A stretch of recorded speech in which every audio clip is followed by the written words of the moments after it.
5 अप्रैल 1993 की वो काली रात मुंबई के कूपर हॉस्पिटल का आईसीयू वार्ड। बाहर फैंस की भारी भीड़ खड़ी थी और अंदर चल रही थी बॉलीवुड की सबसे बड़ी 19 साल की सुपरस्टार दिव्या भारती की आखिरी सांसें। जी हाँ दोस्तों, 5वें फ्लोर से सीधा जमीन पर गिरने के बाद भी दिव्या भारती की सांसें चल रही थी। एम्बुलेंस में जब उन्हें हॉस्पिटल ले जाया जा रहा था, उनकी नब्ज चल रही थी। सबको उम्मीद थी कि कोई ना कोई चमत्कार हो जाएगा, पर अफसोस आईसीयू में पहुंचते ही उनकी सांसों ने उनका साथ छोड़ दिया। लेकिन सवाल यह है कि उस रात आखिर हुआ क्या था? क्यों उनका पैर फिसला? और क्या यह सच में सिर्फ एक हादसा था? चलिए चलते हैं उस दिन की पूरी टाइमलाइन पर। 5 अप्रैल की सुबह दिव्या भारती चेन्नई से मुंबई लौटी थी। उन्हें असल में हैदराबाद जाना था एक शूटिंग के लिए, पर उन्हें मुंबई में अपना नया अपार्टमेंट फाइनल करना था, इसीलिए उन्होंने हैदराबाद की फ्लाइट कैंसिल कर दी।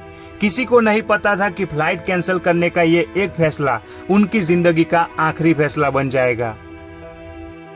शाम के लगभग 5 बजे दिव्या के पास उनकी डिजाइनर दोस्त नीता लुल्ला का फोन आता है। नीता अपनी आने वाली फिल्म के कॉस्ट्यूम डिस्कस करने के लिए दिव्या के फ्लैट पर आने को कहती है। रात के लगभग 10 बजे नीता लुल्ला अपने पति डॉक्टर श्याम लुल्ला के साथ दिव्या के वर्सोवा वाले तुलसी अपार्टमेंट पहुंचती है। फ्लैट में पहले से ही दिव्या की मेड अमृता और उनकी एक दोस्त स्नेहल रेड्डी भी मौजूद थी।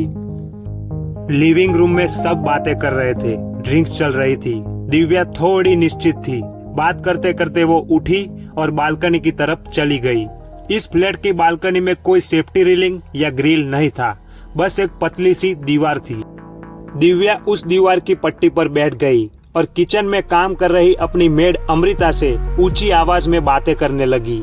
और फिर जैसे ही उन्होंने घूमने की कोशिश की, उनका बैलेंस बिगड़ा और एक जोरदार चीख के साथ दिव्या सीधे 5वें फ्लोर से नीचे जा गिरी। नीचे गिरते ही पूरे कैंपस में चीख पुकार मच गई। नीता लुल्ला और बाकी लोग रोते हुए नीचे भागे। दिव्या खून से लथपथ थी, पर जैसा मैंने शुरुआत में बताया, उनकी सांसें अभी रुकी नहीं थी। उन्हें तुरंत गाड़ी में डालकर हॉस्पिटल भगाया गया। रास्ते भर उनका जिस्म ढल रहा था, पर सांसें लड़ रही थी। पर अफसोस, हॉस्पिटल के आईसीयू वार्ड के अंदर कदम रखते ही उन्होंने हमेशा के लिए अपनी आंखें बंद कर दी। पोस्टमार्टम रिपोर्ट में मौत का कारण बताया गया, सर पर गहरी चोट और भारी ब्लीडिंग। रिपोर्ट में उनके खून में अल्कोहल के ट्रेसेस भी मिले थे। इस मौत ने पूरे देश को हिला दिया। मुंबई पुलिस ने लगातार जांच की। उनके पति साजिद नडियादवाला, नीता लुल्ला और मेड से घंटों तक पूछताछ हुई। लगभग 5 साल तक ये इन्वेस्टिगेशन चली। हजारों पन्नों की फाइल बनी और आखिर में 1998 में पुलिस ने इसे एक एक्सीडेंटल फॉल यानी हादसा मानकर फाइल को हमेशा के लिए बंद कर दिया। लेकिन लोगों के दिलों में सवाल आज भी जिंदा है। कुछ लोग कहते हैं कि उस दौर में बॉलीवुड पर अंडरवर्ल्ड का कब्जा था, इसीलिए इस मौत के तार वहां जुड़े हैं। कुछ कहते हैं कि उनका मर्डर किया गया था क्योंकि वो बहुत कुछ जान चुकी थी, और कुछ इसे सिर्फ एक बदकिस्मत हादसा मानते हैं। सच जो भी हो, पर बॉलीवुड ने अपनी सबसे चमकती हुई दीवानी को हमेशा के लिए खो दिया। दोस्तों, आपको क्या लगता है, ये एक हादसा था या कोई बड़ी साजिश? कमेंट में जरूर बताना। और अगर वीडियो पसंद आई हो तो चैनल को सब्सक्राइब करना मत भूले।